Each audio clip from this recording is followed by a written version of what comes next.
Okay, this is Scarlet Letter again. uh, this is chapter-wise summary of this novel. So as I told you that this novel is divided into 24 chapters, and it has also a preface, the custom house.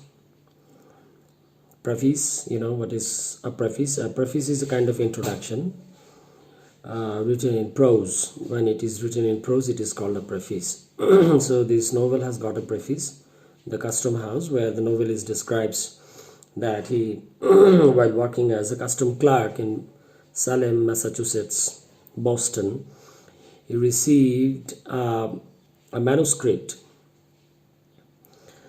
where there is a story. There is a story of a woman of 17th century America who settled here in Boston, who was trial for committing adultery, and this is the real story on which he wrote this novel. So this novel is based on a real story, so that he actually wanted to describe in the custom house, the preface of this novel.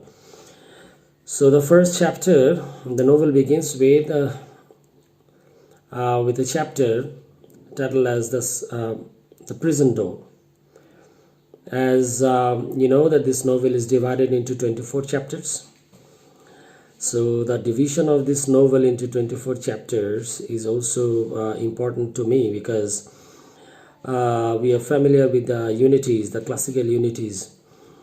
Though the unities are are described or prescribed for plays, for regular play, unity of action, unity of place, unity of time.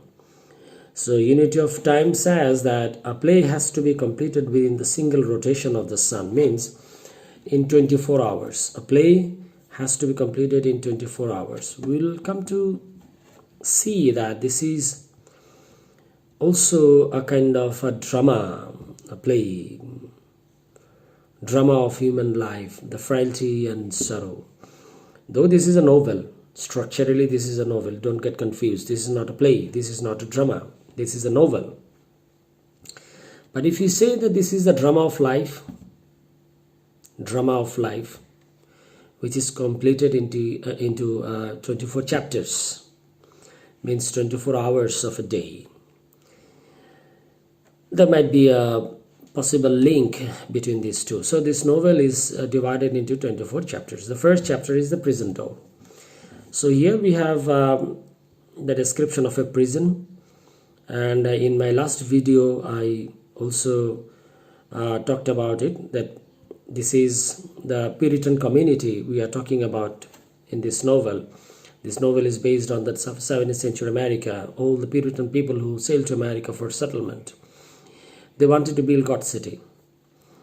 So they wanted to build God City up on the hills. They were convinced with an idea that they are all chosen people.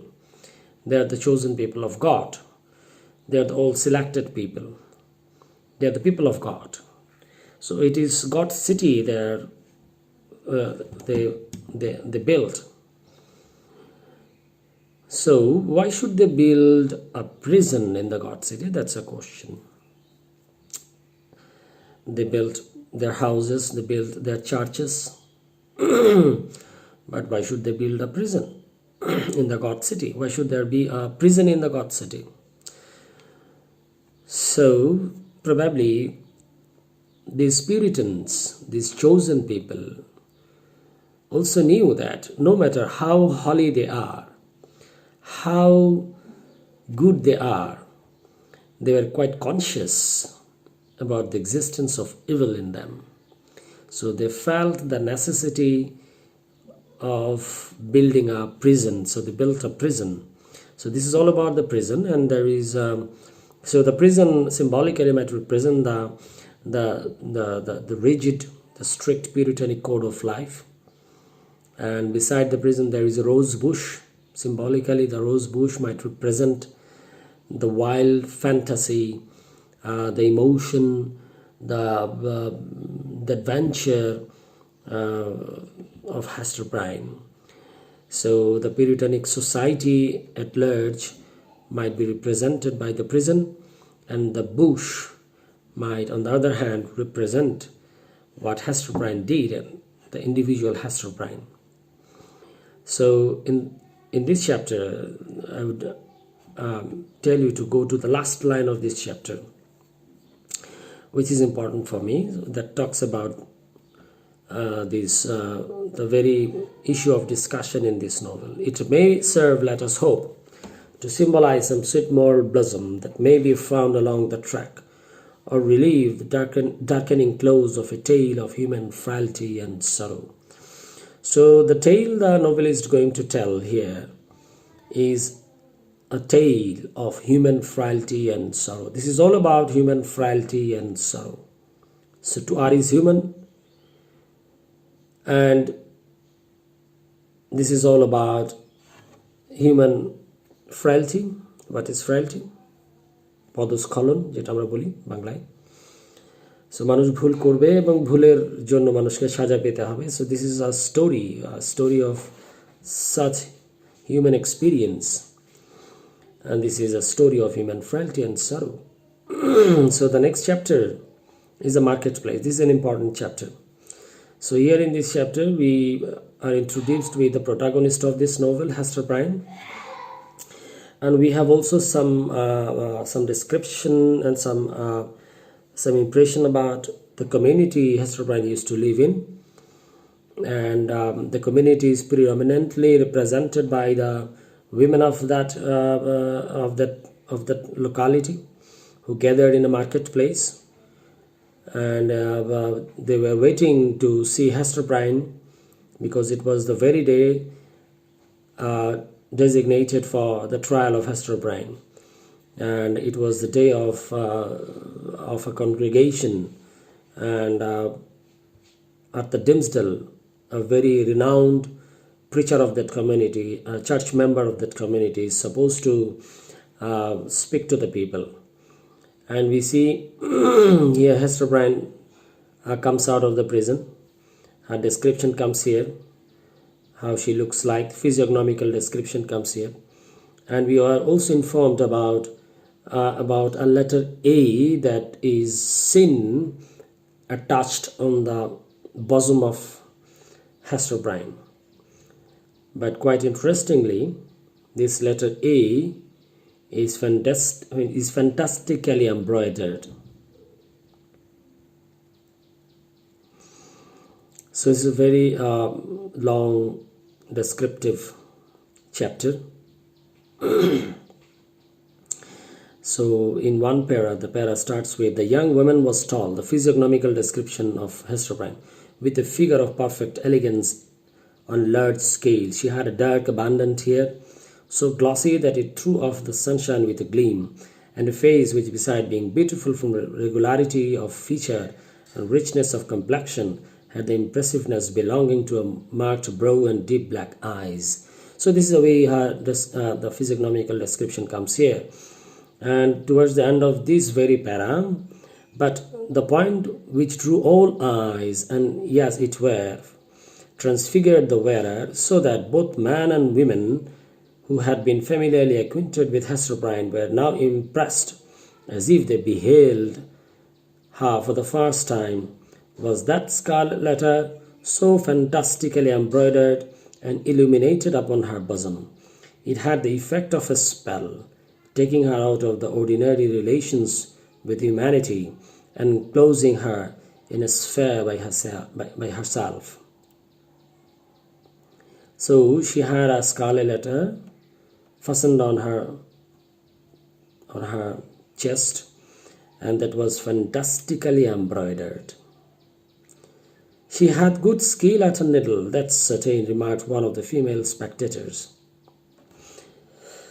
But quite interestingly, the Scarlet Letter is given as a punishment to Hester Prynne. Something that has been given as a punishment. Hester Prynne did never disagree to put this letter A on her bosom. So we must understand what this letter A actually symbolizes here. This letter A,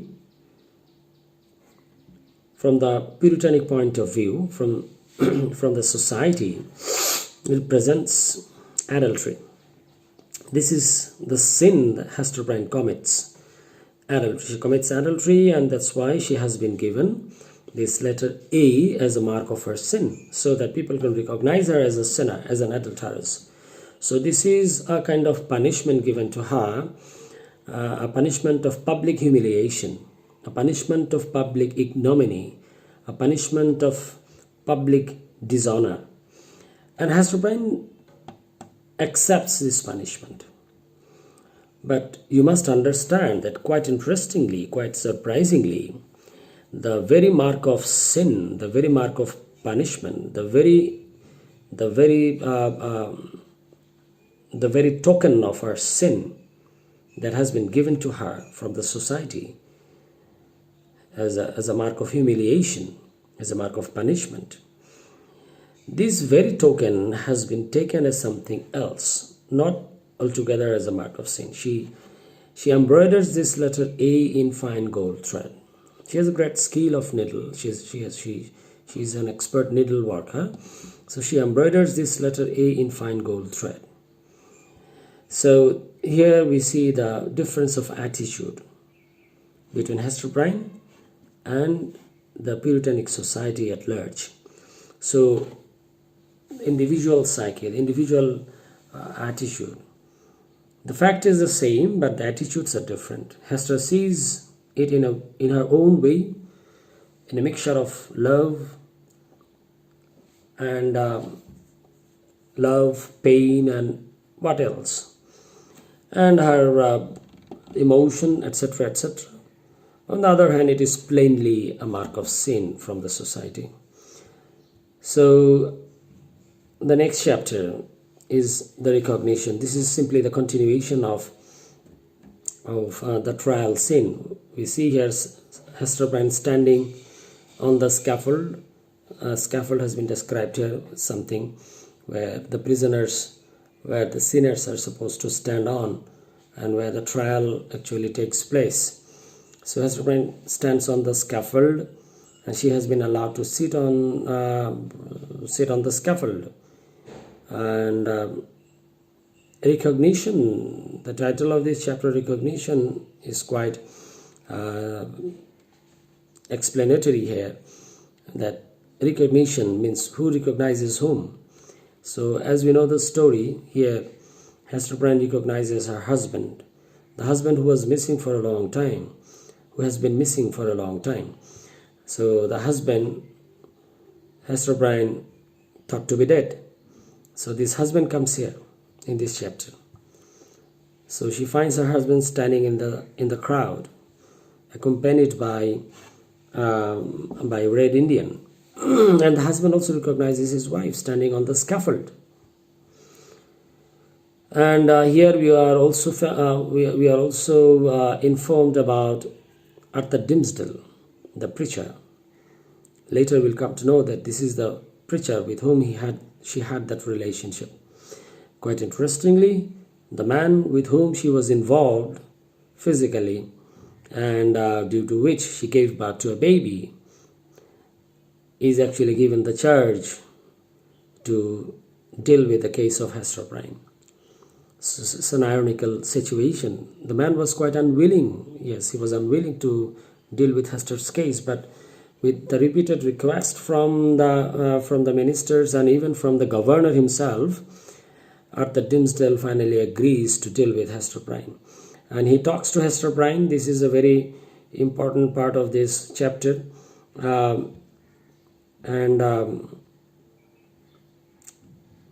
Let's find it out from the text. Hester Prynne, said the clergyman, I have striven with my younger brother here, under whose preaching of the word you have been privileged to sit.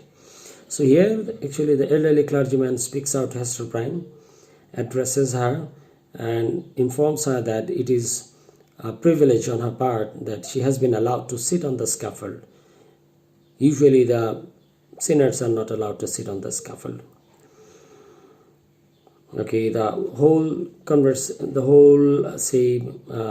discourse is full of irony, because you know what is called an irony. Irony is something that some say people say something without without understanding the implication of what he is saying. So here the ministers talk a lot without understanding the implied meaning of their own speeches. Anyways, eventually Hester Prynne sits on the scaffold, and it is Arthur Dimmesdale who talks to her finally. Hester Prynne, said he, leaning over the balcony, looking down steadfastly into her eyes, "Thou hearest what this good man says, and seest the accountability under which I labour." So here in this speech, we know that Arthur Dimmesdale is a very good speaker. He talks to Hester Prynne. He says Hester Prynne that she must speak out the name of the man with whom she had that relationship. But he talks in a way that it is only Hester Prynne who understands that this man actually does not want her to speak out the name. This is only Hester Prynne who understands the implied implication of his discourse, of his speech. And after he finishes, Hester Prynne says, she just shakes her head. Everybody becomes angry with her, and the elderly clergyman says, "Woman, transgress not beyond the limits of heaven's mercy." So don't disobey and don't violate, don't go beyond the mercy of heaven. Don't go beyond the order of God. But Hester replies, "Never," replied Hester Prynne, looking not at Mr. Wilson. She didn't look at the elderly clergyman, rather, but into the deep and troubled eyes of the younger clergyman. She says, "It is too deeply branded. You cannot take it off, and would that I might endure his agony as well as mine." Just before this short para, the elderly clergyman also informed her that if you speak out his name, so that thy repentance may avail to take the scarlet letter off thy breast. So if you speak out his name, if you share the secret with us, so we will take it off from your breast, from you. We'll take the letter A from you. We'll take it off. So in reply to that, she says that you cannot take it off. It is too deeply branded. So it is not simply a scarlet A that you see on my bosom. This is not only a mark of sin that you think. It is something more than that. It is too deeply branded. So what do you think? So from this, you understand what Hester actually feels about the relationship. That sinful relationship in the eyes of the society she's involved. So, or we may call it an extramarital relationship. So that has been stigmatized as an unlawful relationship. So Hester might have her own way of looking at it. So from her own personal point of view, she might be very honest to that relationship. She might be very sincerely involved to that relationship. So there was nothing,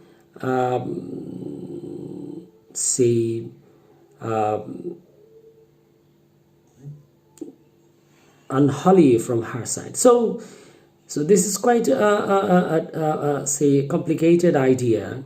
She never declines the call of the society, or when she has been called in to stand on the scaffold and to receive the punishment that has been decided to give to her from the society. She receives the punishment. She takes the letter A, and the symbol that has been given to her as a humiliation, as a punishment, she takes it. But she has her own fanciful mind to to take it in her own way and to deal with it in her own way. She decorates this letter in fine gold thread, and she does not take it only as a sin. She puts it onto her bosom, and not as a sin, but as something more than a sin. And she says, it is too deeply branded. You're going to take it off. If you want, I'm not ready to give it to you. So if you now want to take it away from me, take it off from me, I would not actually give it to you. See? So the next chapter is the interview. This is also an important chapter. Here we are informed about the husband. So we are introduced with the husband here in this chapter. So these 3 chapters consecutively, chapter 2, chapter 3, chapter 4. These 3 chapters actually introduce 3 main characters of this novel. Chapter 2 introduces Hester Prynne, chapter 3 introduces Arthur Dimmesdale, and chapter 4 introduces the husband.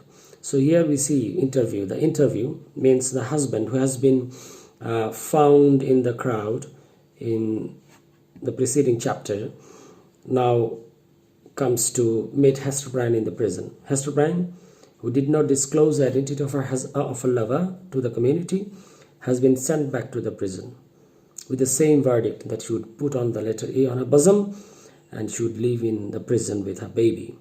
So here the husband meets, and with the same with the same understanding that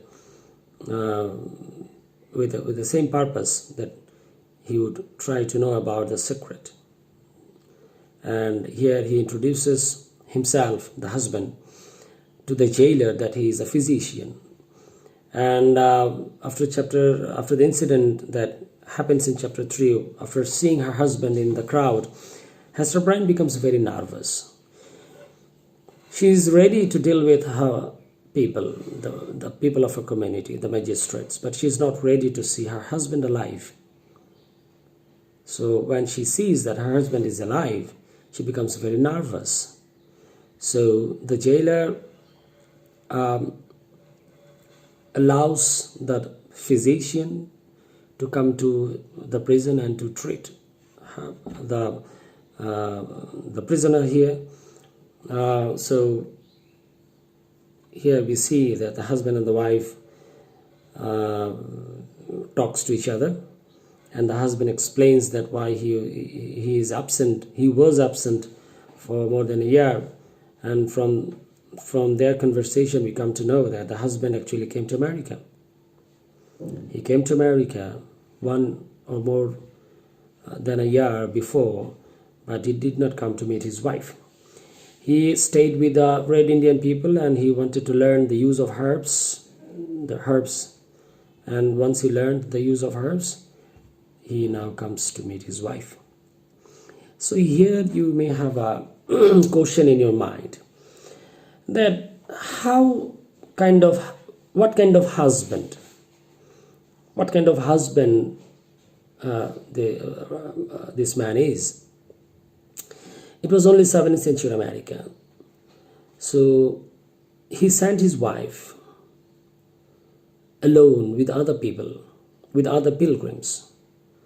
His friend didn't have a man, didn't have a family member, didn't have a husband, didn't have a father, didn't have a brother, any male member of her family to support, from whom she can receive any necessary supports.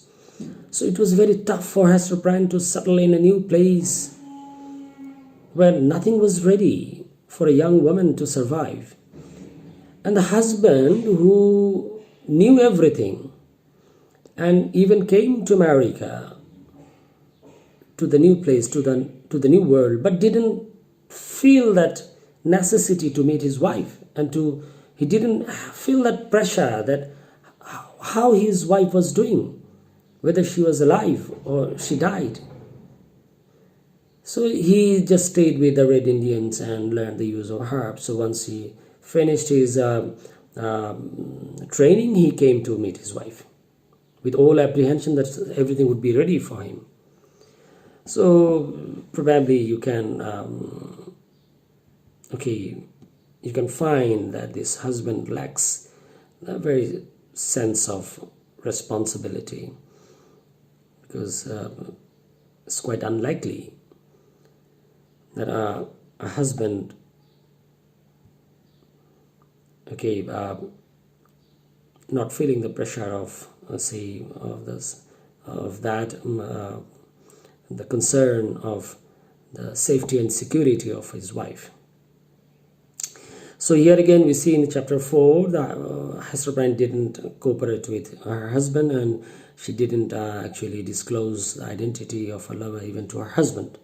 The husband becomes very furious. It's quite obvious that the husband actually wanted to know that whether it was an accident or it was an intentional or willful act, whether they were involved as per their wishes, or it was an accident out of which she became pregnant and gave birth to the baby. Hester Prynne did never share anything with her husband. The husband became very furious, and towards the end of this chapter we see the husband becomes so furious that he says that from now on, let the world know that your husband is already dead. So he didn't like to continue any relationship with Hester Prynne. Not only this, he also warned his wife Hester Prynne that from now on, don't disclose my identity to anybody, and of course not to the man with whom you have that relationship. And she has she has to take a promise. Swear it, rejoined he, and she took the oath. So this is the way chapter 4 ends. So these are the four. These are the main chapters that talk about the main characters of this novel. The next chapter is Hester at a Needle. Hester at a Needle is a chapter that is dedicated to Hester Prynne. Here we are informed that Hester Prynne has been released from the prison, but she has been excommunicated from the prison, from the society. You know what is called excommunication. So she has been released from the prison with a verdict that she would put this letter A on her bosom and would live isolated from the society. So during Corona time, you are familiar with isolation, right? So self-confinement. So she has to continue a life of isolation. So she settled in one of the abandoned houses that was previously built by a settler, but abandoned because the land about it was sterile, and the settler could not cultivate any crops there. So in an abandoned cottage she started living, Hester Prynne, with her baby. But here we are informed that she didn't suffer the want of food. Hester Prynne started living all by herself with a baby, but she didn't suffer the want of food because she had a great skill under her possession. Hester at a Needle. The title of this chapter is Hester at her Needle.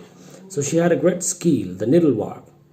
And quite interestingly, we find that Hester Prynne, who was excommunicated from the society, who was not allowed to mix with the people of her society, didn't actually suffer that much, because the society that excommunicated her started coming to her.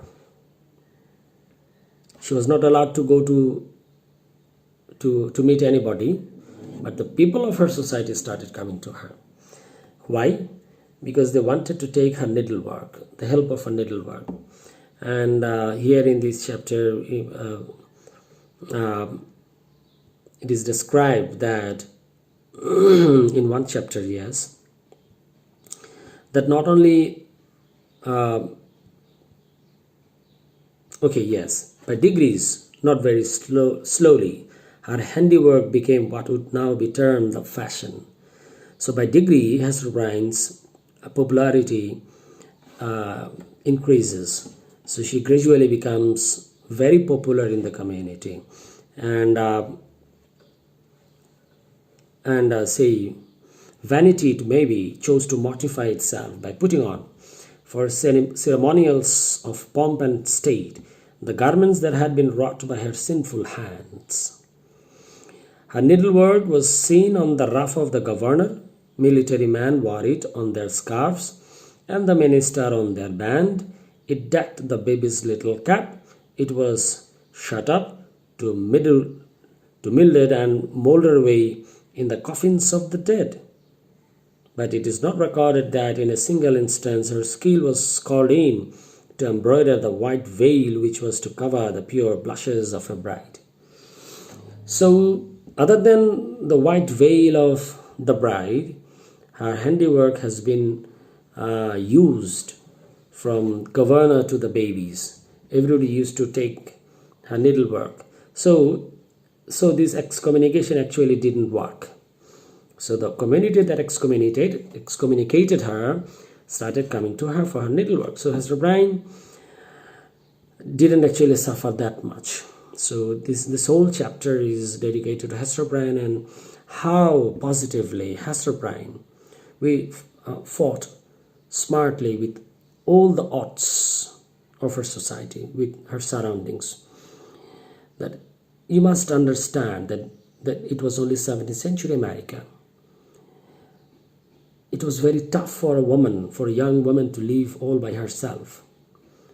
But she was such a positive character, such a strong character that she settled herself in the society with dignity, with vigor, with authority. And the novelist also says that she could have fled to somewhere else. She could have gone to somewhere else where nobody would identify her as a sinner, where nobody would identify her as an adulteress. But she did not flee from here. She did not go to any other place. She was so much deeply connected with this place or with somebody living here that she accepted all the misfortunes she had to live in, she had to deal with, but she didn't leave this place. The next chapter is Pearl. This is dedicated to Hester's daughter, who has been growing up, and Hester Prynne named her daughter Pearl. And the relationship, the attachment between the daughter and the mother has been described here in this chapter. I'm not going to the detail of their relationship, but we are informed that the relationship is very intimate, very dearly. The mother loves her daughter very much because it is because of her daughter she had to sacrifice everything in her life, and she has only one price that she cannot give up, and that is her daughter, and she named her Pearl. The next chapter is the governor's hall. This is a change in the plot. This is a shift in the storyline. All the people of that community gathered in the governor's hall. And they wanted to talk about Hester Prynne and her daughter. There was a great concern in the society that Hester's daughter was growing in a way that she was devoid of the necessary education, and she was not growing up with necessary training and education of a Christian child. So the people wanted to discuss that whether Hester should live with her daughter, or the daughter Pearl should be allowed to live with her mother, or she can be taken away from her and handed over to somebody who can teach her the necessary education of life. So again, the next chapter 8, is the 11th child of the minister. This is a continuation of chapter 7. So here we see Hester Prynne also. So here all the important people of the community was present. Even the minister, Arthur Dimmesdale, the husband, who is known to be who has got a new name, this Roger Chillingworth, is known to be the physician, the old physician of that community. He was also present, and other elderly people of that community was also present. Hester Prynne was also there. So then the governor talks to Hester Prynne and says that it is because all the people gathered here only to talk about you.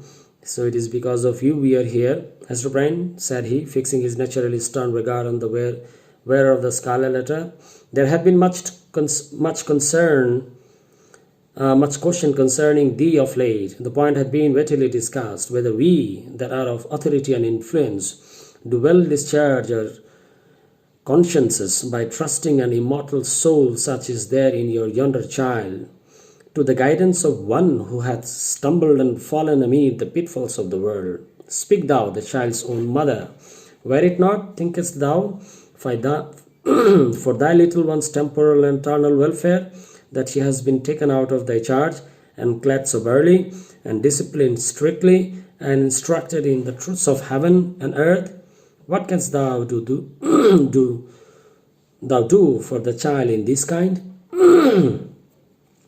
So the governor makes it very clear that we actually want to take your child away from you, and would like to appoint somebody, someone else who can teach your child, train your child with the necessary education of life.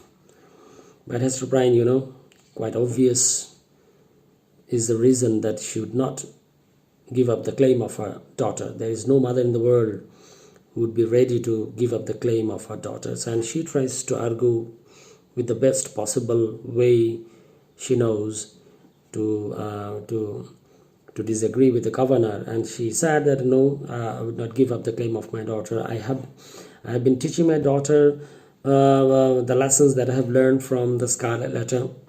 She is referring to the Scarlet Letter, that she has learned a great lesson from here, and she is learning every day the necessary education, necessary instructions of life. But the governor says, here we also find the difference of attitude. The governor says, no, it is because of the Scarlet Letter we would like to take your daughter away from you. So how can you teach from the Scarlet Letter to your daughter? So finally there was much conversation, and helplessly Hester Prynne finally appealed to Arthur Dimmesdale that you were my preacher, you were my pastor, so why don't you speak to these people? They are not understanding. And Arthur Dimmesdale, who was indebted to this lady a lot, because this lady could have disclosed his name to the people. So this lady actually saved his name and fame. So now it's time to pay back. So Arthur Dimmesdale, who has been recognized as a very good man and a very good speaker as well, and he in his own way convinced the community that the mother is the best teacher for a child, no matter whether she is a sinner or not. So we must allow the mother to teach her daughter. So the way he tried to make this to the community was quite convincing, and people were convinced with his argument, and finally allowed Hester Prynne to live with her daughter and to keep her daughter. But here the husband, who was actually searching everybody with with all his suspicions that who might be the person with whom his wife was involved. So he was quite curious that why did Hester Prynne ask help from Dimmesdale without asking help from anybody else? She could have asked help from the husband or from anybody else. But why did he ask help from Arthur Dimmesdale? So he just tried to consider the possibility of any relationship between Hester Prynne and Dimmesdale. So we see from now on he would develop a kind of suspicion against Arthur Dimmesdale, and he would try to test the possibility of the relationship between Hester Prynne and Arthur Dimmesdale. So the next chapter, chapter 9, is the leech joke. So from now on, we see the husband would come close to Arthur Dimmesdale just like a leech. A leech is an insect that attaches with animal's body and sucks blood from it. So the relationship between the husband and Arthur Dimmesdale would be a kind of a leech. So who is the leech here in this chapter? The husband.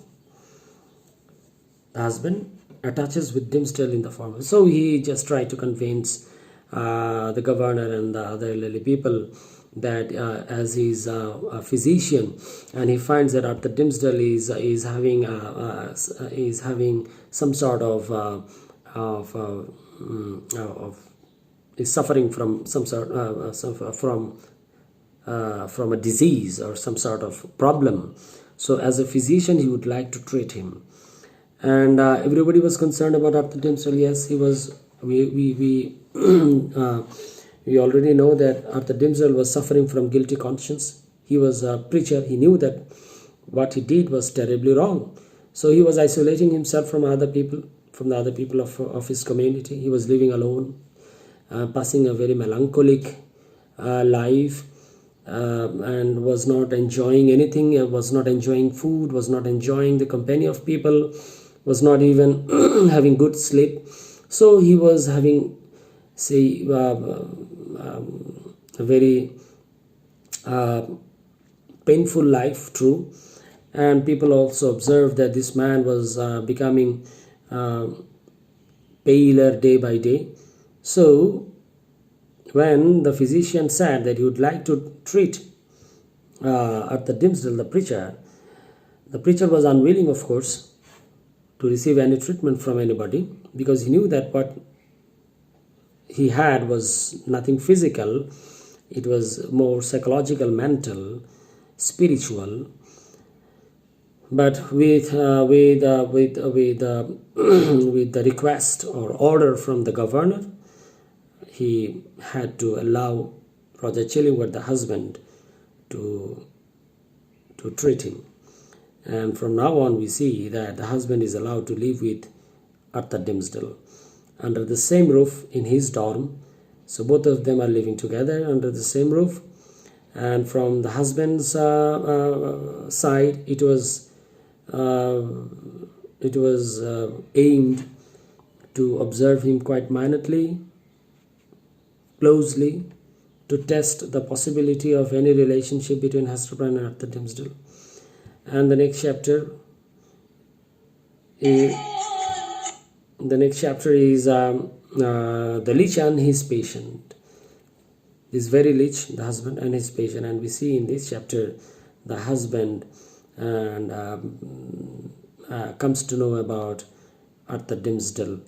How is also quite a mysterious, a mystic exposure of the sin of Arthur Dimmesdale. So one day Arthur Dimmesdale was sleeping, but probably he was having a nightmare. He was putting his hand on the left side of his chest. Repeatedly he was putting his hand this way on the left side of his chest while he was sleeping. So Arthur Dimmesdale was doing that while Roger Chillingworth, the husband, was beside him. Roger Chillingworth unbuttoned his shirt and saw a scarlet A burning on his flesh.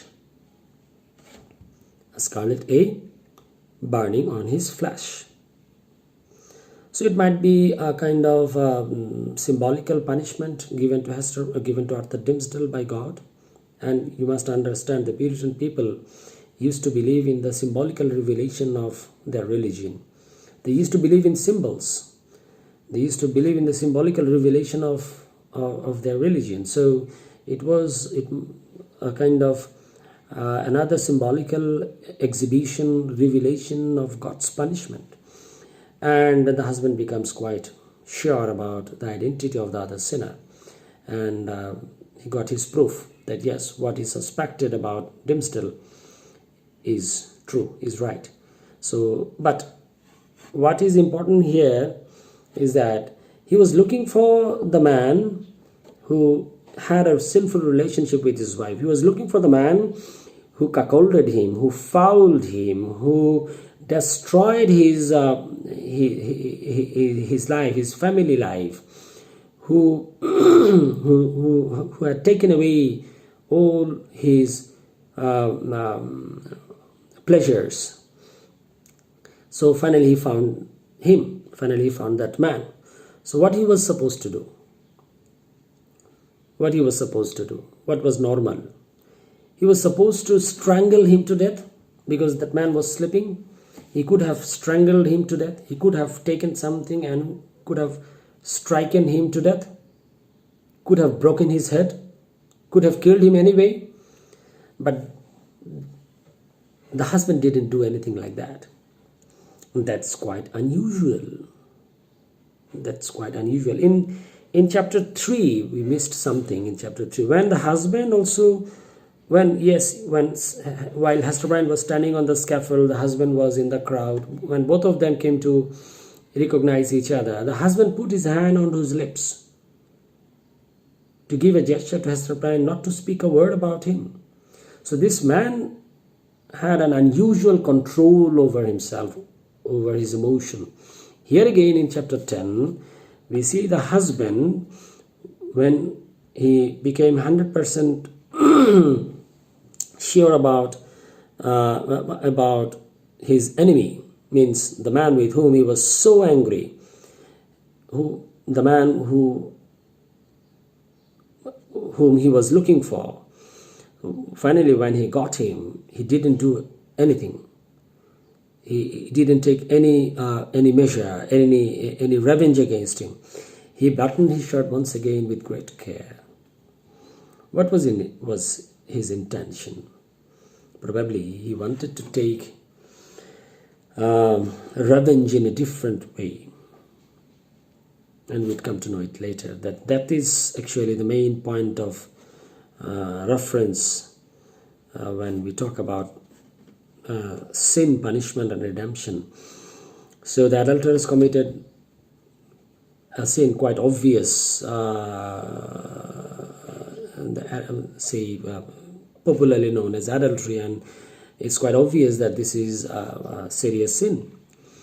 But the husband who wanted to take revenge, did he commit any sin? That is the question. The novelist probably would like to say that yes, the husband committed a sin that is more serious.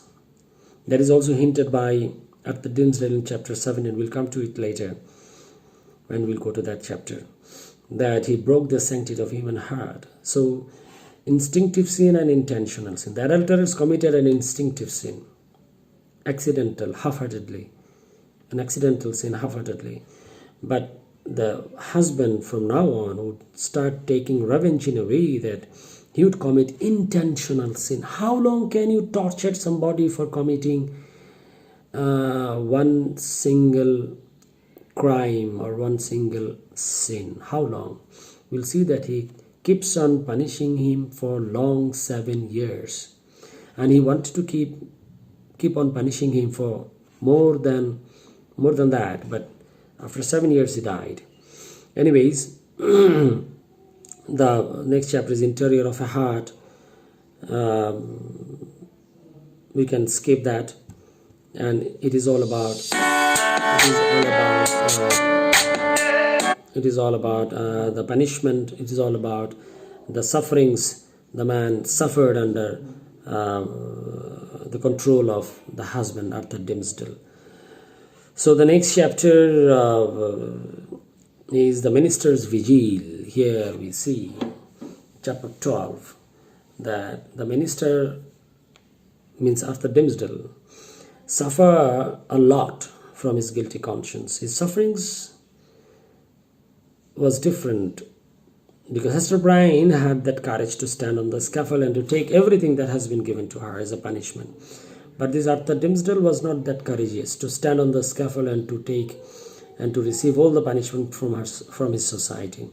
But he was suffering internally. He was suffering internally, and his suffering was so extensive that in this chapter we see him that he climbed up the scaffold at night. He climbed up the scaffold, and this is also an important chapter. So let's stop here, because we have continued already for 50 minutes, more than 50 minutes. So let's stop here, and we'll start from chapter 12 in the next video. Stay connected.